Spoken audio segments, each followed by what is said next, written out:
Testing. This is Stacy.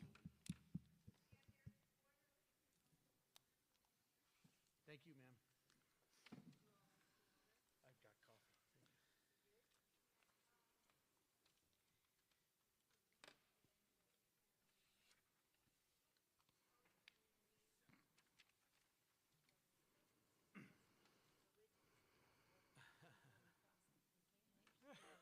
Thank you. I did. I played here for Homer, graduated in '94, and I played at Shenandoah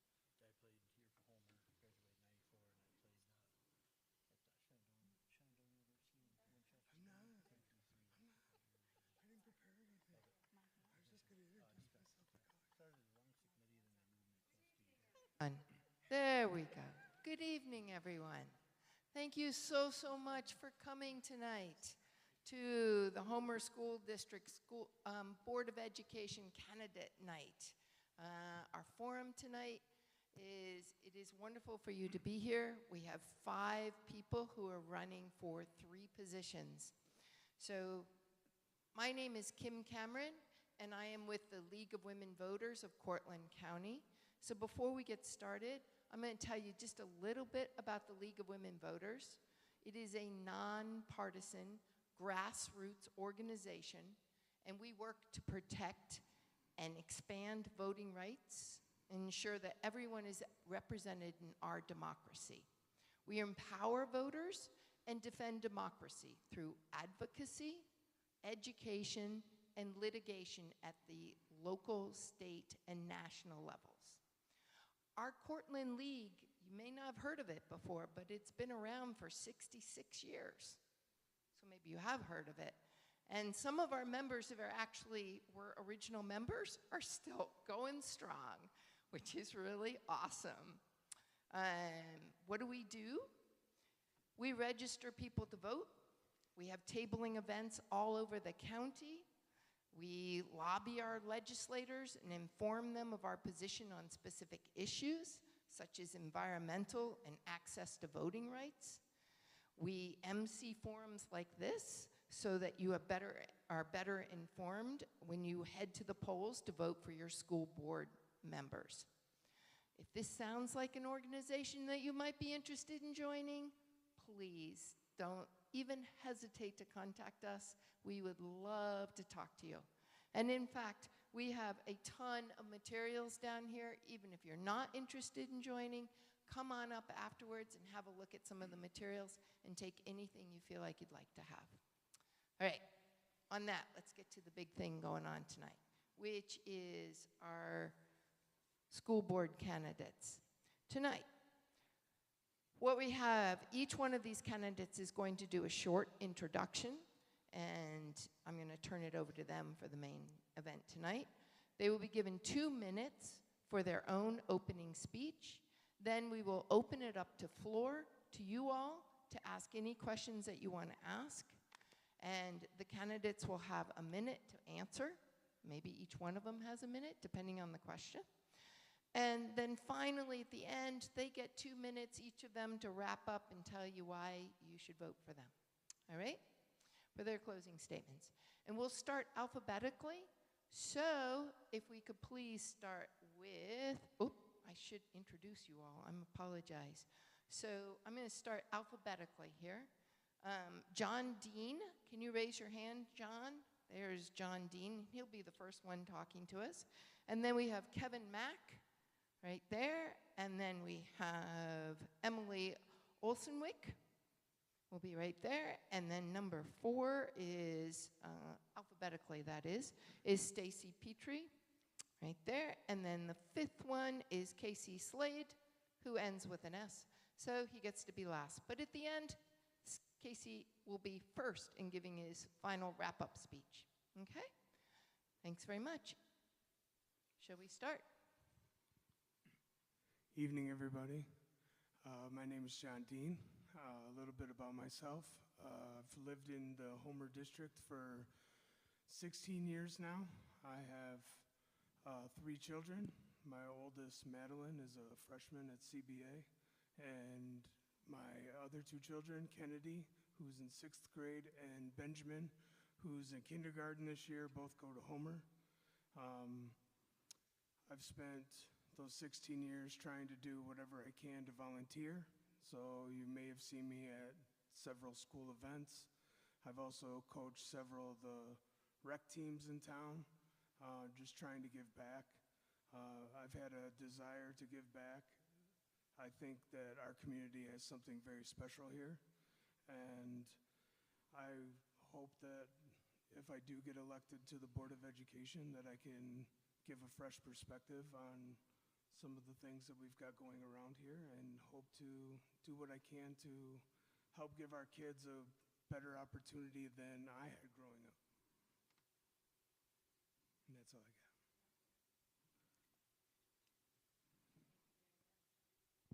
Yeah, there we go. Takes a minute. Thank you very much. Appreciate it. All right. That was John. Our next speaker is Kevin Mack. Thank you. I'm going to share with you some information about myself. My entire career has been in education.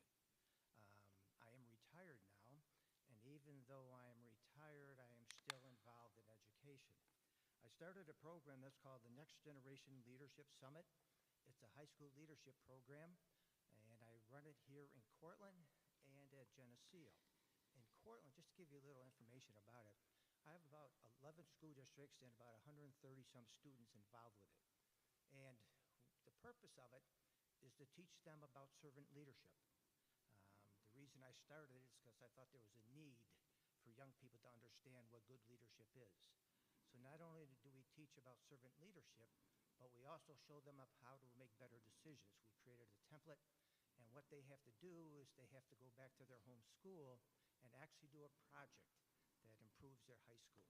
And I've done it now for a few years in Cortland and Geneseo. This year asked if they could host it for us. Also, because of that program, I received the SUNY Cortland Civic Leadership Award because my program is hosted by the college, and they sort of liked having it up there. The other thing is I'd like to say about myself is I have been a teacher. I taught in Homer Central School District, and when I was teaching, I also coached. And it's interesting, there's a course here at the high school that's called Street Law, or You and the Law, and I actually created that course. There was also a program called Youth in Government, and when I was teaching here at Homer High School, it was a class. I think now it is a club. I also have been involved as an educational consultant. I've worked with probably about 15 school districts, and Homer being one of them. And a few years ago, I actually conducted an audit, a curriculum audit for the Homer School District.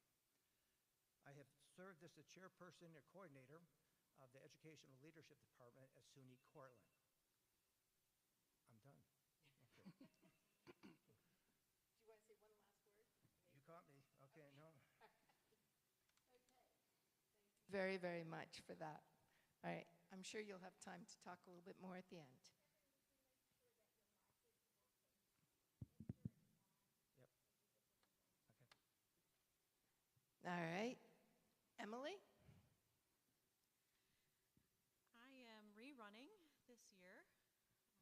Many of you in the district probably have heard me ask my many questions, but that's because I like to think about things and I like to ask questions because I'm passionate about making sure that we are providing the best education for all of our children.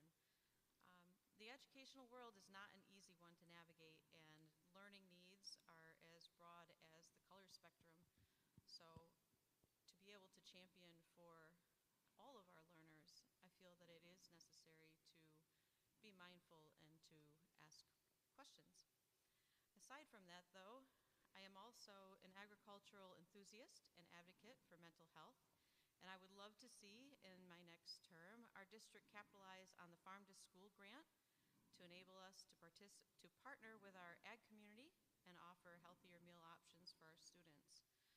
Our staff does a phenomenal job every year of stressing the importance and impact good nutrition has on academic performance. And with the with the expansion of our ag program, I feel now is the time to support their message.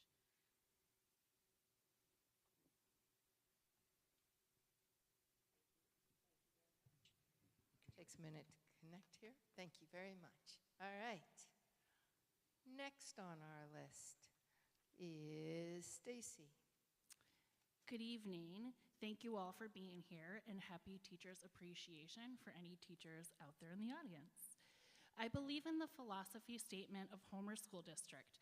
I hope your takeaway on me tonight is that I am here to listen and to support.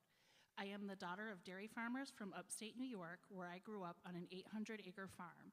I have been a resident of Cortland County for 24 years and a resident of Homer for over 4. When looking for a home, we knew it had to be Homer. Homer is definitely a destination district because of the community and most definitely because of its staff. I currently have 3 children attending the Homer School District. The 3 different buildings they are in are the elementary, the intermediate, and the high school. They are all invested in the community and do several sports, activities, and clubs with the school. They are all vastly different learners, which I think gives me a unique perspective. Together with my husband, I own a successful skating business. My 29 years of owning a business helps me when it comes to multitasking, conflict resolution, budgeting, and grant writing. I have also worked with numerous nonprofit organizations. I believe my experience with other districts as PTO president and also as the Homer Intermediate SAA Board Vice President last year will lend itself a helping hand to promote a safe, engaging, and supportive environment for students, staff, administrators, and parents. We chose Homer to raise our family. We chose this district. And within this district, I can tell you, we have had such a collaborative experience. I would really hope to have a seat to help expand on that experience. Thank you. Thank you very much. That was wonderful. And we have one more, Casey Slade. Thank you. Thank you, everybody, for attending tonight. My name is Casey Slade. I'm rerunning again here for my second term of 3 years.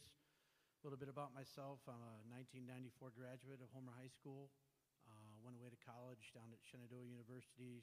Prior to that, during my time at Homer High School, I was a 3-sport athlete. I was involved in FFA. I was involved in concert band. I was involved in choir. My family brought me up to be well-rounded in that way, and Homer helped me become well-rounded in that way. Graduated in 94, went to Shenandoah University, graduated in 1998 with my bachelor's degree in arts and science. Came back to the area. I grew up here on a dairy farm, a proud advocate of the community as it relates to agriculture. And I'm my wife and I have 2 children. My daughter Hannah, who is a graduate of Homer High School as well. She's a sophomore at Geneseo. My son is currently a junior in the high school, and my wife is also a 20-plus year teacher here at Homer. So if you haven't got the gist of my family, we bleed blue pride in Homer Central School District. I've been proud to serve for the past 3 years. I think we set the standard here in Cortland County, not just in Cortland County, but in Central New York. Everything from our administration to our teachers to our coaches, and it's a great place to raise a family. So thank you for the opportunity to speak to you tonight.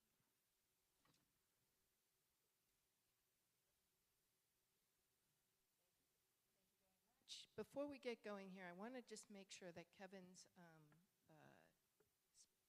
microphone is just good. Testing.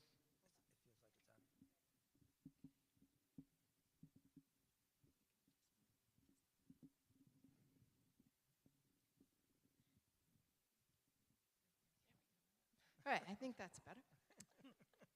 All right, now it's your turn. Would someone like to ask any of these candidates a question?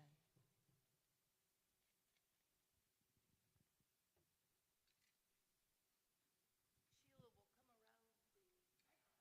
come around.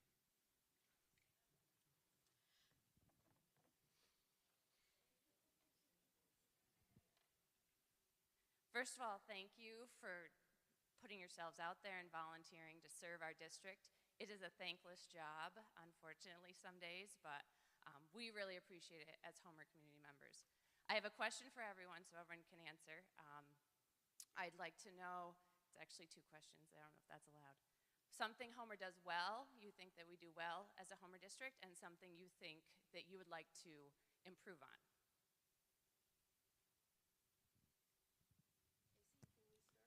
Sure. I think one thing that we do very well is we attract, top shelf educators. Everything down from our administration. We have some of the best teachers around. I've seen it on my time as a board member. I've seen it as my time as watching my wife perform her daily job as a teacher, and I've seen it as I've watched this community mold my children as they come up through. So I think we're a destination district, and we do a very good job of capturing really talented teachers and holding on to them. As far as the second piece of that question, what we need to improve on, we need to just evolve a little bit more with the times, with communication, finding out, the needs and communicating as effectively as we can to our parents, students, teachers, and all staff. I think teaching, is that the red flag? Okay. All right. Thank you.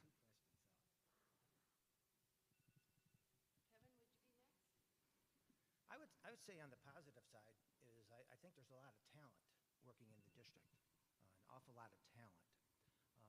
As to what can be improved, mind you, I did a curriculum audit in the school district a few years ago. And what I would like to see possibly is more articulation with the curriculum process. I also believe, too, in a learning organization, anyone, you should always be on a continuous improvement plan. You should never be satisfied with what you're doing. I believe you're either improving or you're in decline. So I think the mindset of always looking to get better, I think is a very important concept to have for any organization.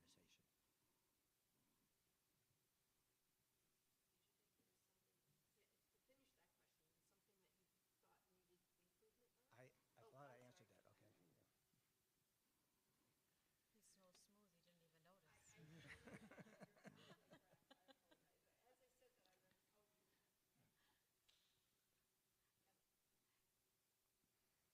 I would emulate what Kevin said as far as the caliber of student that we produce. A few years ago, I had the privilege of attending the top 10% distinction ceremony, if you will, and it blew me away. The average of what these students are maintaining while simultaneously being, an athlete or involved in drama club, and it's incredibly impressive. With that being said, I think that needs to carry through to support all of the students, not just the ones that are that 10%. And I think we are on the cusp of really embracing that and reaching out to all of the students that may learn different. So I would say that that's where I'm leaning towards, is I think we can do better reaching everyone and really creating that community.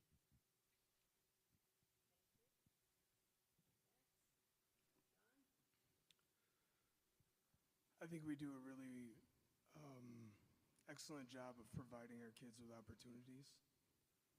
Like some of the other candidates said, we provide a lot of different clubs and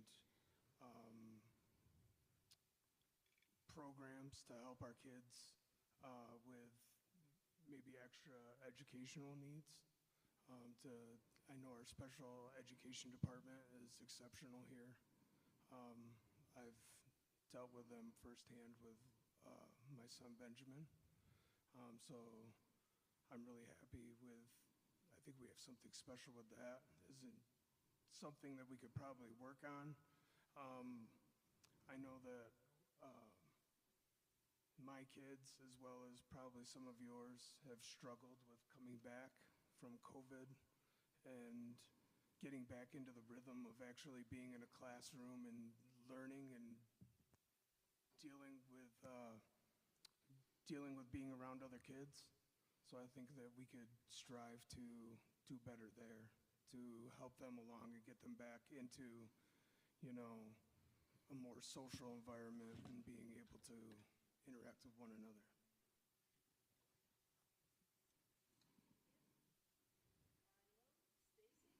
Thank you. I think one of the best things about Homer is that it's really, truly a community school. You can't go very many places and see your principal or your teacher also be your softball coach or your football coach. I think Homer lends itself to truly being a community. I think it also highlights that, so we bring in the brightest staff. In terms of growth, I think there's always a place for student and teacher development. We're constantly, thankfully, getting surveys. I think we collect data. We collect data from the students. We collect data from the teachers. And we can then have a better idea of which places we can grow. I also think we could always do more extracurricular activities, although we have so many, and anybody at the high school last night would have seen about 6 or 7 going on. Maybe that's an exaggeration, maybe it was only 3. But I think we collect the data, and I think we go from there. Thank you.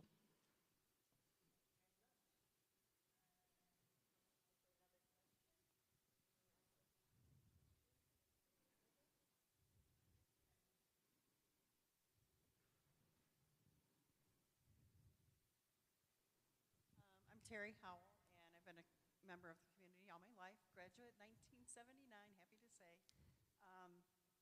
I support many of you up there, as you probably already know, but my question, I'm not even sure how to ask it, but what do you all think about the state exams and how to focus better on making sure they're, you know, viable for each and every student? Because every student teaches or learns at different levels and in different ways. So do you think you can make a change with the way the state exams are with our children and following through of giving maybe different exams to those that are a little bit slower and giving different exams to those that are a little bit, you know, higher level education? I don't really know the protocol and what it all involves, but I have family members that are in all different levels of school, junior high and intermediate and the high school, and they get nervous. They don't like them. They really don't know how to react to having to take a state exam. And to further the question, you know, there's a lot of emphasis from the teachers that you have to do well. It's all about, you know, making sure your rankings are high. And it's not just, we all know, and there's teachers here. My sister Kelly is a social worker. And there's all different people, all different ways that you can teach someone, but everybody's not going to learn the same way. And they're not going to always adapt to, you know, something like a state exam that makes them nervous. So do you have any ideas on how to improve that and to focus on where you would take this as far, I know it's state exams and we're the state of New York and they say what goes, but at a level of, you know, the type of teachers we have here, really high quality teachers, I feel, can we get it out there to the children as to not be so stressed about them and not focus just on the numbers and, but also the quality of teaching, because there's a lot of students that I know have bad backgrounds, they come from bad homes, not necessarily their fault or the family's fault, it's just the way that things are dealt to them. So does anybody have any, open to every one of you if you want to speak about that? I have a quick question. Are we talking about state exams as in regencies, or are we talking about the state exams that our children take for assessment? For assessment. I would love to. start by saying I wish that I, as an individual, had that much power to be able to influence something as large as a New York State assessment exam. I think maybe a bigger question would be, are we teaching to a test? And I would like to look at, if I were a person, as a parent, as I am for my own children, who asked me, can't you just opt me out? Well, no, I can't opt you out. And the truth is I probably could, right? But rather than have them opt out, I use this as a learning opportunity for them to learn how to take an exam. That was 2 minutes already? 1 minute. Oh, 1 minute. 1 minute. It gets faster and faster. Sure. Is that really 1 minute? Then I'm fine. Okay. Fair enough.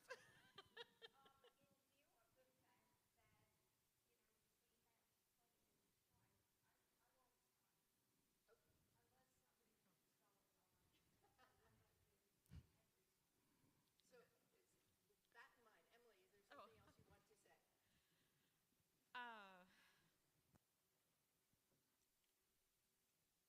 I feel like I've pretty well expressed my feelings on state assessments. In that, yeah, yeah. I'll go maybe next. change the mindset. Yeah, who's next? I'll go. Okay.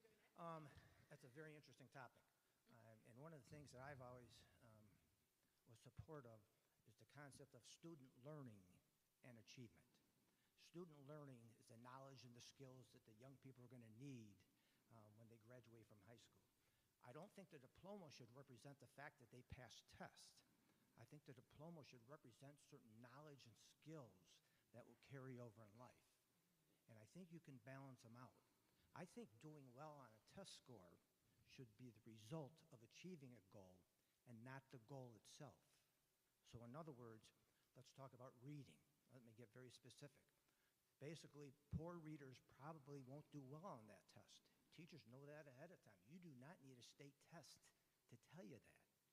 So if we really focus on reading and constantly have the students participate in the learning process, they will do better on the test. But if all, and I'm not talking about Homer, but a lot of school districts, they just basically focus on parallel exams, studying for the state test, studying for the state test. And I think that's an issue, and I understand. And one of the things I think educational organizations can do is, I think teachers have to be confident, okay, to have the courage to be creative. So in other words, if the school district says, we want our students to learn, yes, we will take the test, but if we focus on learning, I will bet you that kids will still do well. And yes, kids will come in, not all kids come in at the same skill. So the starting line for education is not the same. It's not equal. But unfortunately, the finish line is. So the question is, I don't think we need a state test, even though you have to give them. I think we have to focus on learning, giving the kids practice, letting them feel confident to practice the skills necessary to get that diploma and then be successful beyond. I think I mentioned, tell me if I'm going way overboard, okay, is that leadership program that I started for high school kids. And one of the things that we say to them is that basically there's 4 skills that you need to be a successful leader, to be a servant leader. And a leader can be amongst my friends, it can be anything that you're talking about, but that's a leader. But the other thing that we teach them is here's a way to make better decisions.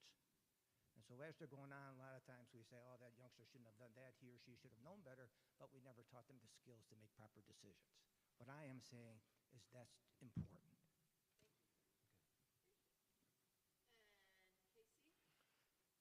Yeah, you probably saw me nodding my head. I mean, state tests are they're just becoming more and more of a, I'm not going to say goal, but it seems like some of the things in our state that, Emily said it, if if we had the power to change something like that, I think most of us would.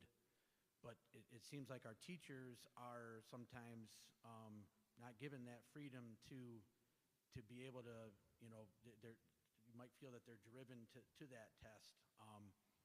Kevin mentioned fundamentals. I mean, it comes down to, everything that we see right now with kids might be lacking in fundamentals as it comes to education. You can say the same thing with sports today. Take that. We're skipping past some of the fundamentals to get to the bottom line. I think there needs to be more of a stress towards fundamentals. And with that said, when the kids are taught the fundamentals, the results will show themselves. That's with anything. And maybe, I'm a little old school that way, but yeah, I mean, I both candidates that spoke before me, I agree with a lot of things they said about driving home, and we need to empower our teachers more to be able to feel free to teach those fundamentals without feeling like there's pressure to have a goal in mind for a test. That's it for me.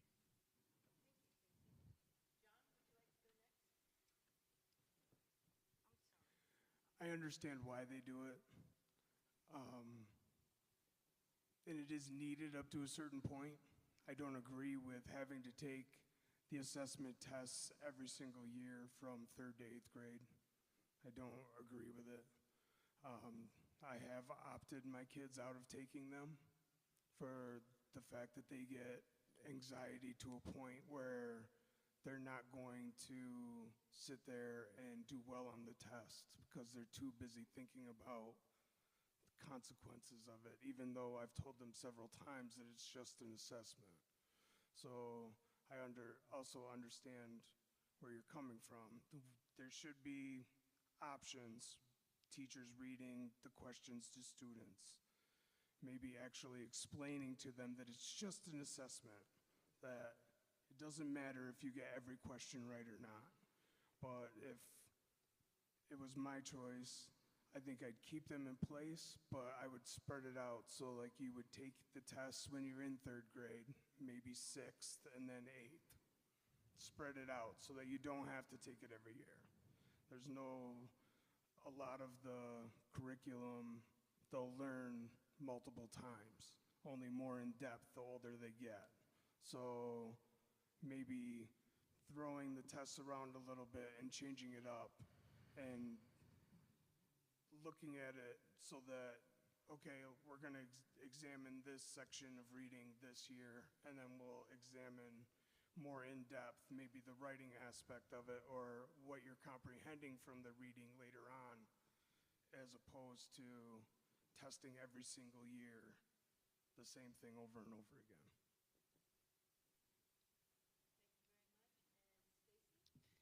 I echo what all the other candidates said. But to answer your question, the short answer for me, being in business and being labeled an expert in my business, in terms of fostering change, then you're talking about laws which are ever evolving. We would need to reach out to other districts. But the short answer is find the experts and trust the experts. I've learned in business that if you tell somebody what they know, it doesn't usually go very well. So the short answer is find the experts and then trust them.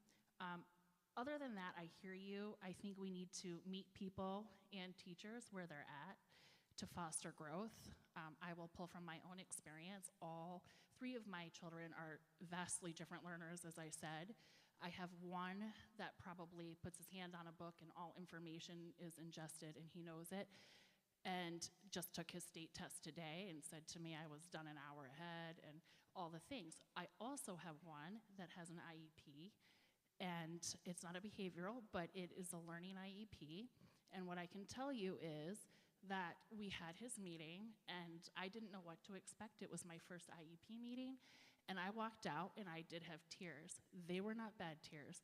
I was filled with a room full of experts that knew my kid, that studied my kid, that watched my kid, And I had such an overwhelming feeling that these people had him. He will leave Homer ready for the world. He will leave Homer a better person because of his education here.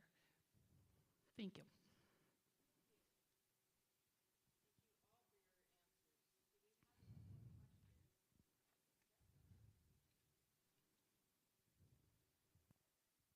Good evening.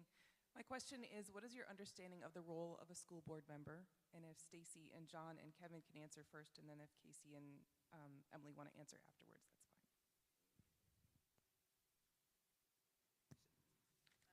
that's fine.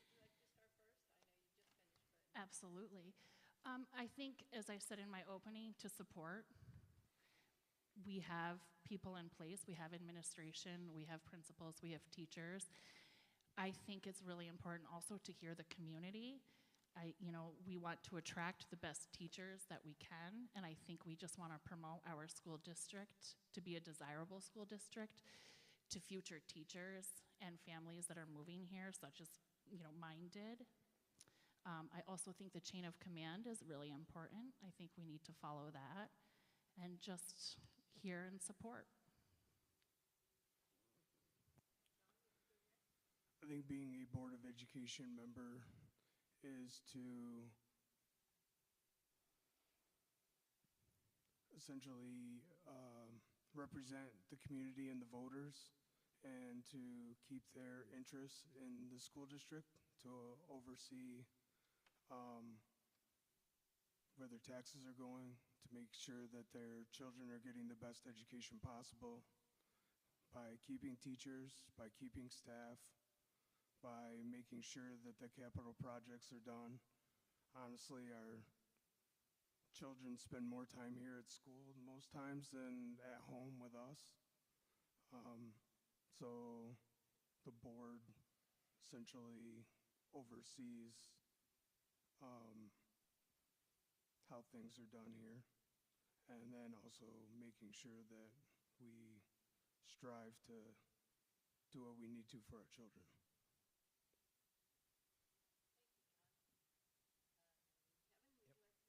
Yes.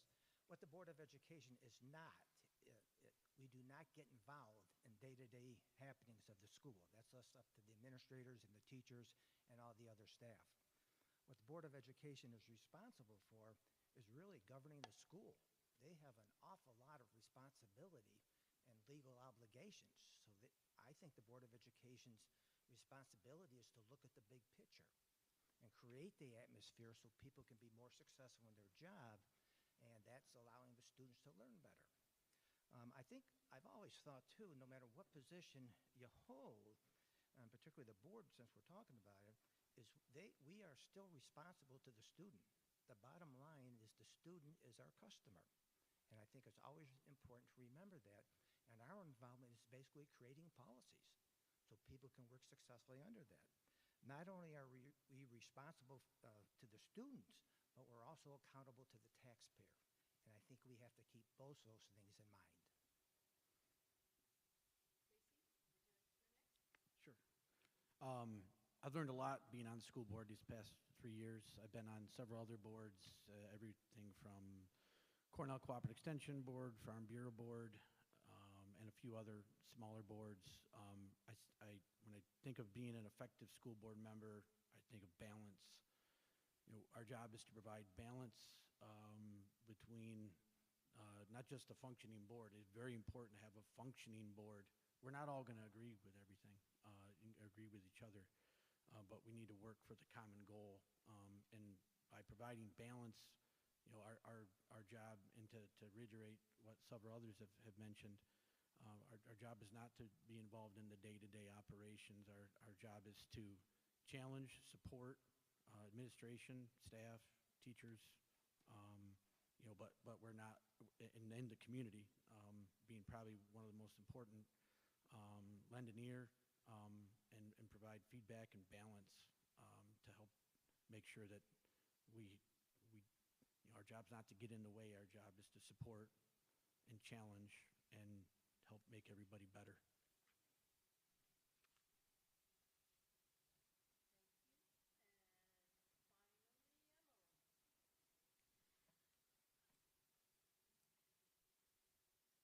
was asked this question 3 years ago, I probably wouldn't have known how to answer any of it or to know what I was getting into.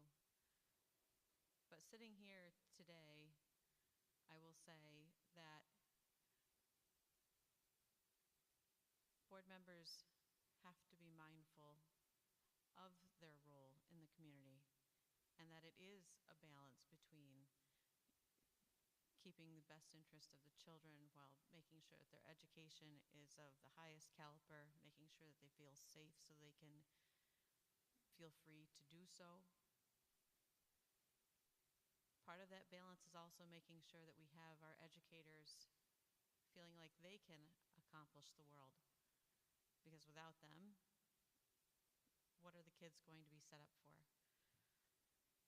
And then yes, our role as a community member to listen, to provide feedback about what the interests are of our community members. So really, we're a role model of what we would want our children to be.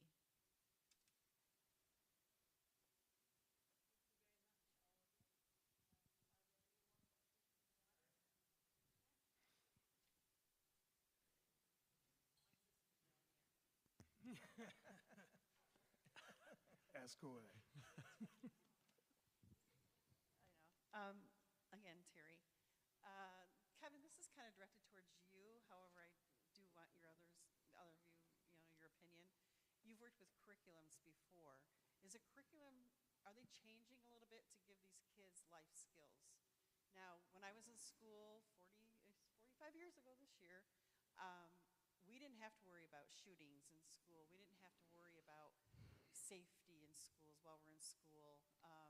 But the curriculums, yes, Columbus, discovered America and all that, but are we teaching any life skills for children, especially at the high school level, junior high and high school level?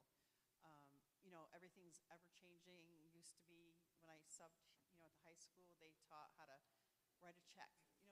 Hardly any. I sell real estate, and there's a lot of millennials that don't have checks. They don't know how to get one, like even to go to the bank, which is so sad. So our times are evolving and our lives are changing. So are the curriculums changing with that? And I don't have any children right now in school. They're all older, so I don't know. I think the state is always changing things in the curriculum. But let me address it with a big picture type of thing. The work I do a lot with is the curriculum improvement process. And what I believe in is there should be articulation of curriculum. In other words, it should be a smooth transition from grade level to grade level to the grade level. Also, there should be coordination at the grade levels. So in other words, all teachers, so no matter who you have, your child has, it's going to be consistent. So that's really where I spend a lot of my expertise in dealing with school districts.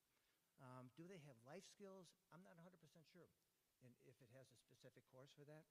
But I do know that you can easily incorporate those concepts into any possible curriculum that you can do. I'll give you, for instance, with one school district that I worked with, and this is a couple of years ago, like when character education came into play. A lot of times school districts say, okay, let's just set up a project and do this and that, and then we'll take care of the character education. What we decided to do was incorporate character education, the specific characters that we wanted taught that the state was telling us to teach, and we incorporated it into two of our curriculums. We incorporated it into social studies and PE. They seem to be a natural. So when those content areas went to write their curriculums, they incorporated them. So we incorporated them K-12, and it wasn't just, one-day show. So I think when you're talking about skills, for example, I talk about decision-making that we put in place for our student leadership program. You could easily incorporate that to any content, that you have out there. Because I personally believe is we do not know what 5 years from now, what it's going to be like. I don't have a clue. But at least if I can at least start introducing decision-making skills to the young people, I think we're guaranteeing them more of a success than if we didn't. Did I answer your question? Okay. Would anyone else like to take on this question? I would, just in terms of life skills. I know that Homer offers at least one life skill in driver's ed, and anybody who's driven behind me would know that that's really important. I also think that there's FFA, there's a lot of agriculture. We're doing a lot in sciences in Homer, so while not based on the curriculum part of your question, there are some life skills being taught here at Homer. Yeah, I just want to add to that. I mean, in my tenure here, again, my bio earlier, I was born and raised on a dairy farm locally here. Grew up FFA my first 2 years in high school, and then 4-H all my life. Even was a co-leader of a 4-H club.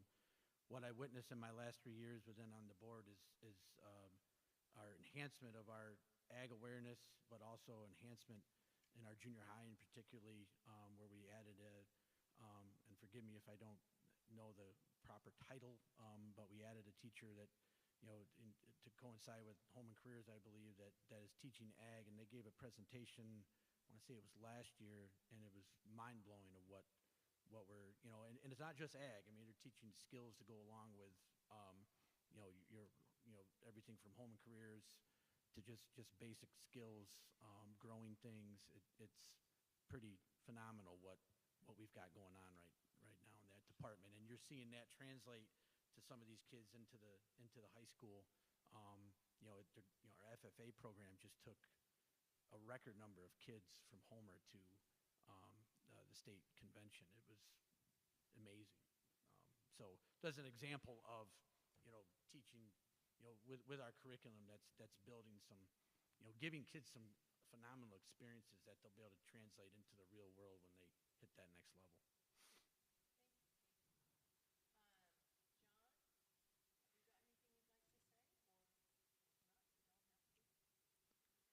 I mean, I've always made it an extra point as myself as a parent to teach my children life skills, especially since, I mean, the curriculum does well in teaching them some life skills, but then at the end of the day, I've always felt that as myself as a parent to teach them as best I can to teach them the life skills they're going to need.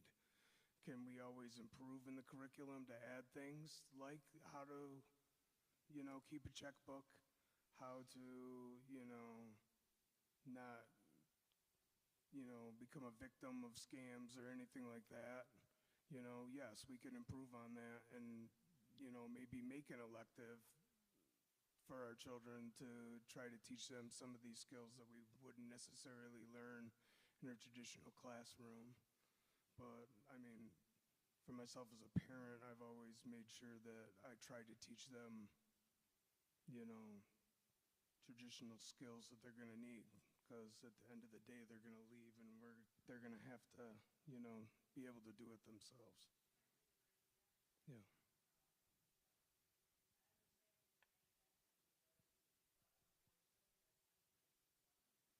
Yes.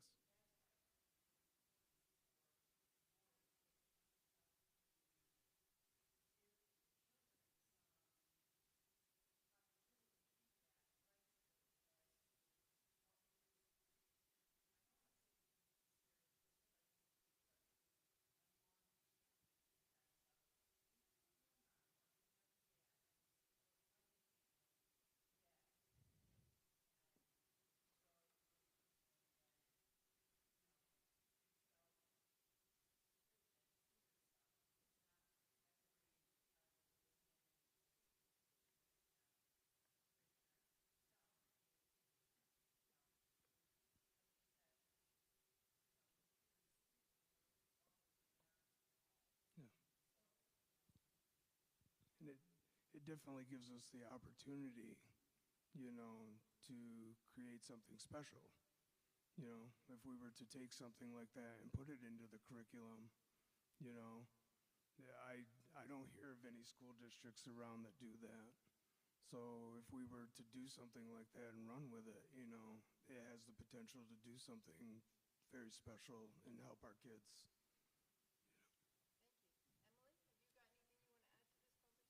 I do. I would say that life skills in our generation look vastly different from life skills in today's generation. What was relevant when we were being raised was paying your bills by a check, knowing how to make a home-cooked meal. Now, you and I might have those same values today, but that is not the broad spectrum or the most popular vote in the society that we live in. Instead, we have children that are doing 3D printing in 7th grade tech class. They're learning how to save the environment by, making products more biodegradable.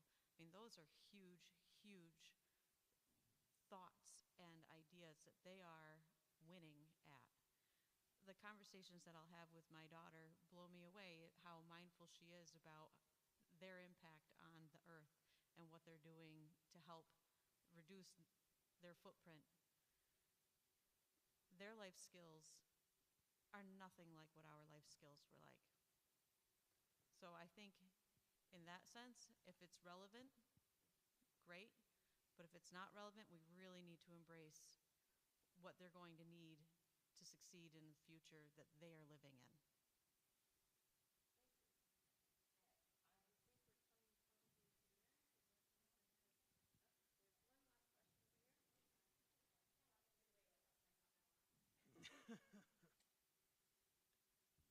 Hi, real quick. I wrote my question down so I don't forget. I'm Kelly Brown. I'm the school social worker at the intermediate school. I'm also a 1994 alumni, and both of my children go to school here, and I wouldn't have it any other way. So, as a school social worker, deeply involved with the well-being of our students, I'm interested in understanding how each of you views the role of mental health services in our schools. And could you please share your plans for enhancing these services to better support our students' emotional and psychological needs? As a provider in this community, I can tell you that our wells have run dry, and our students and families are in need. And I know that we're talking about learning life skills, and that is part of a parent's role, but we're really struggling. Some students are struggling and some staff, and I'm curious to hear what you all have to say about that.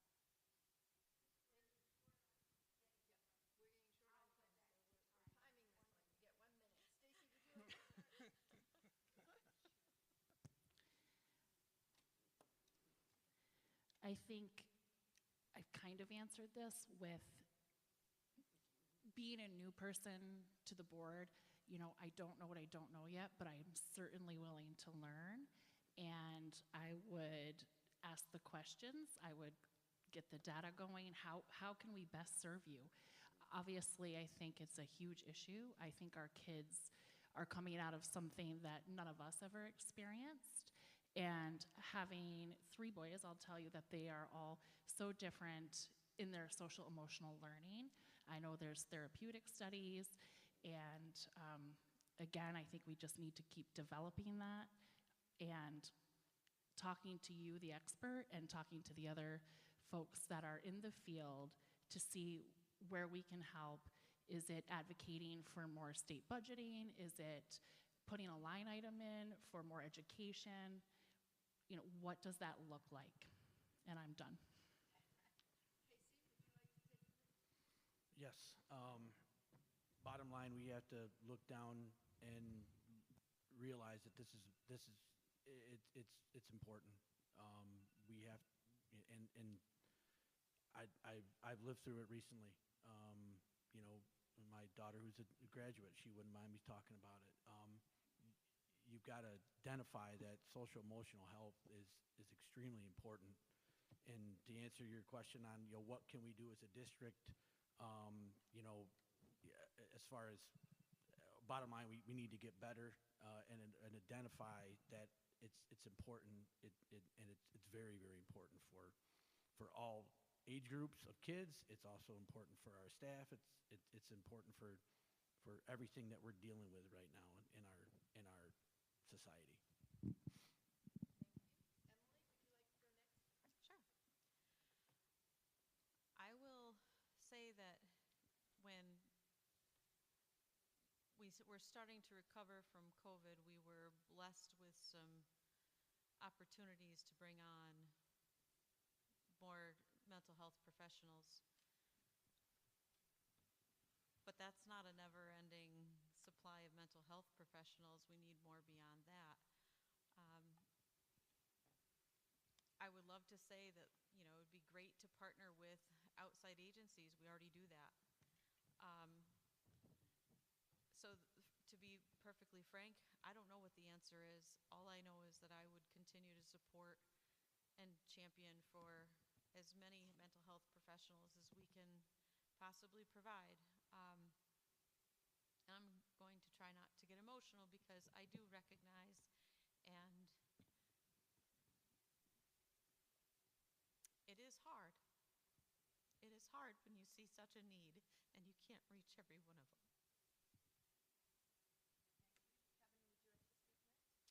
Yes, I'm not exactly sure what the issue is, like in Homer Central School District, you know, what you have tried and what is working. I don't know how many staff people you have. But I think it's an issue that, you know, when we're talking about more social workers, more, you know, more staffing, I have no issue with that, where the need is there. But I also think the parents have to be brought into the conversation. You know, how can we help the parents, you know, help their child? Not everybody has the skills. So how can we, as the educators, provide the training necessary? One of the things I can remember we did with one school district is, you know, if you hold a meeting for parents to say, come on in and we'll teach you the skills, a parent's going to say, I'm not going to go to that meeting. They're going to think I'm a bad parent.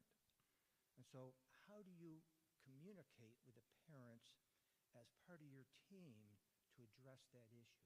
I think that's one of the most important things that we can possibly do. I know some of the schools have TV stations. I know Cortland has a big TV station. Could you team with them to set up a broadcast where you can start training some of the parents? So I think the parents have to be brought in to the formula. I'm sorry. I'm going to start now so I get a couple extra seconds. Mental health is extremely important and probably hasn't come to the forefront until the last 20 or so years.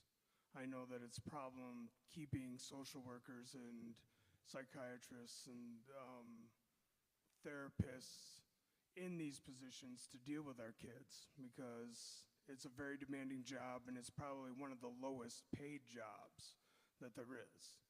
It hasn't been given the attention that it deserves. So ideally, probably bump the pay, give them more pay to make them stay, to retain them.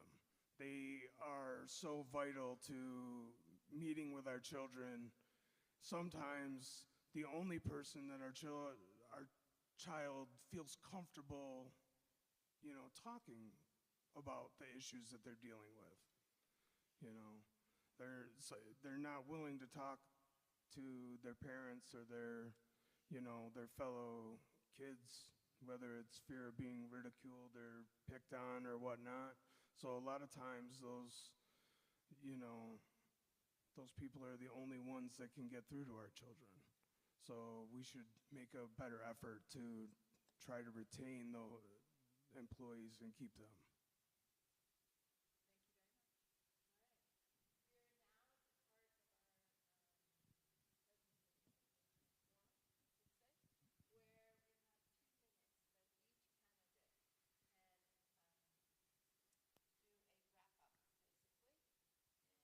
Their final thoughts and ideas about why they are running for office and anything else they want to tell us. So we will start, as I said in the beginning, we'll start backwards this time. So Casey, you are first. Okay. Yeah, in closing, I'd like to, again, thank you all for attending tonight and ask some very important questions.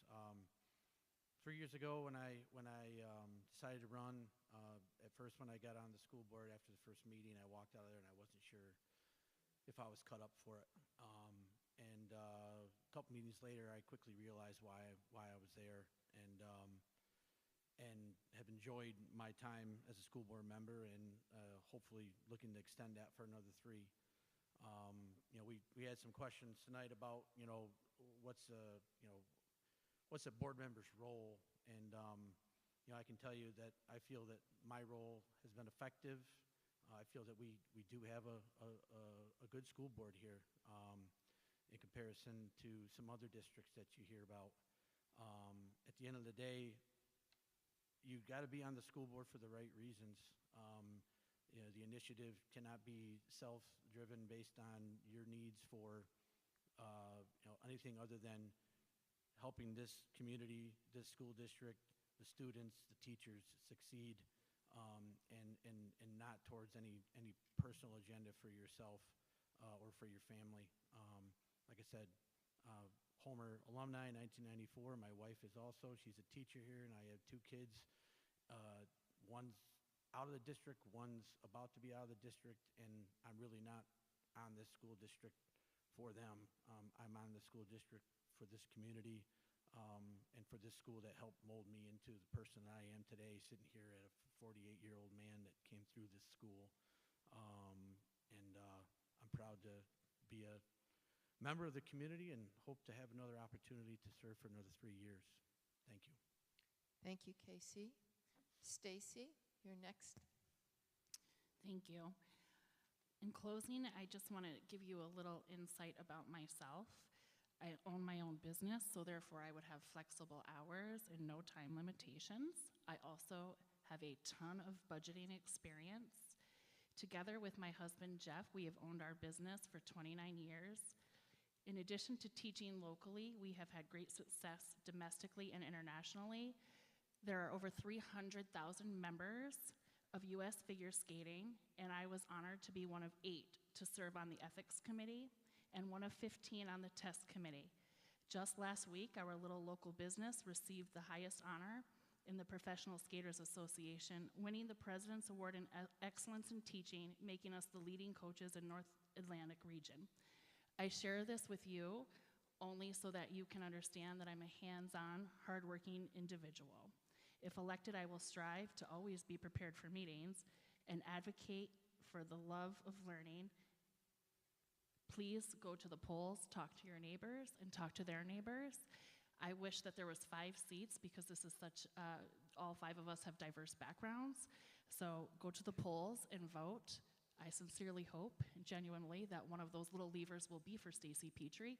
But if not, I will still be your neighbor and see you at drop-off and pickup. Thank you very much, Emily.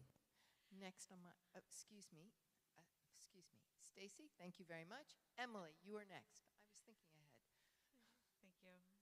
Thank you for the opportunity to answer some of these questions tonight. As a rerun candidate, I do feel I'm prepared to take on another term. I feel like the first term, you just kind of test the waters and you start to understand what your role is as a board member. Nobody can quite prepare you for that ahead of time. So for the next 3 years, I would promise to continue to ask thoughtful questions, not only for myself, but for the benefit of the community. I like to think about things, and I like to ask questions about things, and I think that's an important attribute to bring to our Board of Ed. Thank you very much. Kevin, I think you're next. Yes, I'd like to address why I'm running for the Board of Education. It's my wife's fault. Okay. What I mean by that is Connie and I one night were just talking about the fact that 2 of our grandchildren will be in the Homer Central School District. And she thought it'd be a good idea because of my experiences that I should run for the Board of Education. And we continued the conversation, and I sort of agreed with her. Then, following that, probably 2 weeks, we had the last session of the Next Generation Leadership Summit, and I was so impressed with the students and what the projects they came up with. It made me realize that I really wanted to get back into the realm of helping kids, and those 2 really convinced it. You know, the third thing is my experiences in education. I've been an administrator for over 20 years. I've taught. And I believe in public education, and I believe that I can make a difference in the Homer Central School District. Thank you. Thank you very much. And finally, we have John Dean. And on to me. Yep. Well, I think it's very encouraging listening to everybody's answers. everybody's heart's in the right place. The overall goal is to give our children the best possible experience, giving them the education that they're going to need to succeed in the next stage of life. Also, us as a community to do that for them. I don't think you can go a wrong way. You choose to vote for me, I'll do whatever I can to make sure that our kids have the best education that they possibly can and the most opportunities that they can have that I can help with. And if not, I'm still going to be here and still coaching your kids and still doing what I can to help out, teach kids how to play instruments and all that. So, I mean, I'm very encouraged. I think our school district is a very special place. We do a lot to help our kids, and our kids really succeed. And you can see them thrive when you're around them. And there's still work to be done. There's always work to be done to help get better, and I think we can do that. Thank you very much. And as we wrap up here, I simply want to say that I am not in the Homer School District. And at this moment, I'm really happy that I don't have to choose between one of 3 of those 5 candidates up here who have just stood in front of us for the last hour and have told us an awful lot about themselves and their ideas. So I ask that we give them a big round of applause for an excellent, excellent panel discussion that we've had. And finally, I will say this is being taped, and I am correct that it will be on the school website. And so I ask you to, even though this is a small crowd right now, if you spread the word that it is there, other people can also watch this at a later time. So with that, I want to say good night. Thank you all very much. This is what the League of Women Voters does. We help educate you so that when you go to the polls, you feel like you are making a decision based on your information. So thank you very much.